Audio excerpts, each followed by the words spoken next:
I have been asked by so many of our members, particularly the people of the community practice, which as you know now is a section, that they don't believe still the SVS is inclusive enough.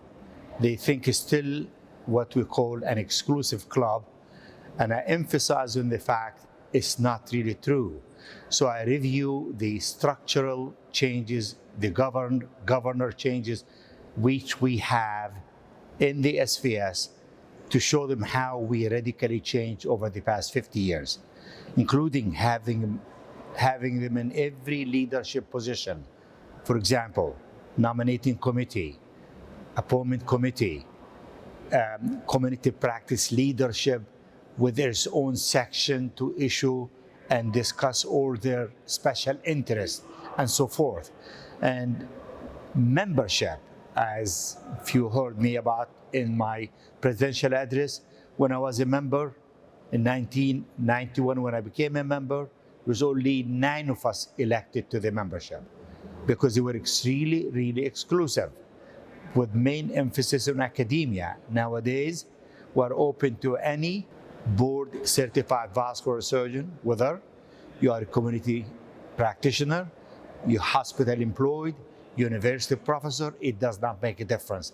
As long as you are very well respected and practice what we believe good quality vascular practice, you could apply to membership, and it's not likely for us to turn them down. During this past year, we faced a lot of major issues which might impact greatly on the community practice vascular surgeon, particularly the one who are running the OBA labs.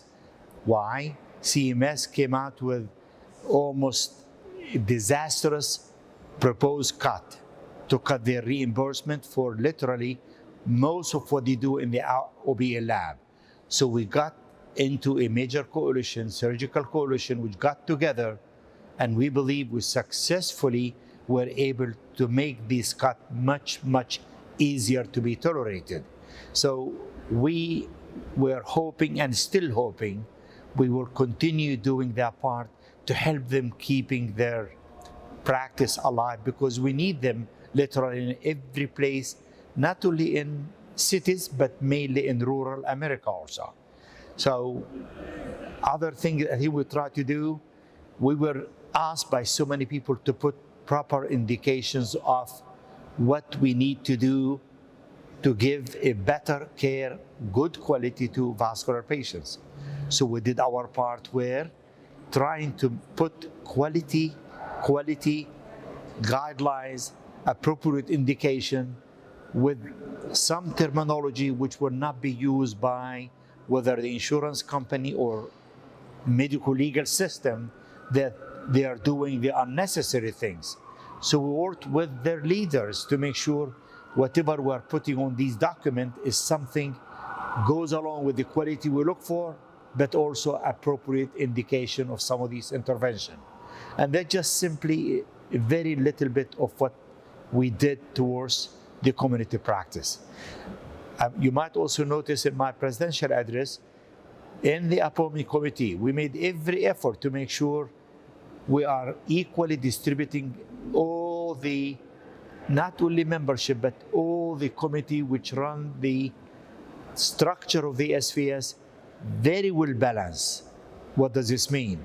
When we sat down on these committees, which community practice people were on it, do we have fairly balance between not only ethnicity, race, genders, and everything you could imagine, to make sure we're including almost everybody. And that's something I felt is so important for me to emphasize during my presidential address. You still could be running an OBL and also have a major role in educating people around you who one day can be academician. They will learn from the busy practice they have and how do we run the practice of vascular surgery, but still they can be part of whether hospital base or university base. So it's doable if we could work together. Absolutely. I'd just like to say I enjoyed my year as president, and I want every member of our society, which is we are over 6,000 of them, to know we must work together for a common way to improve and advance vascular care for the best patient's interest. Yes.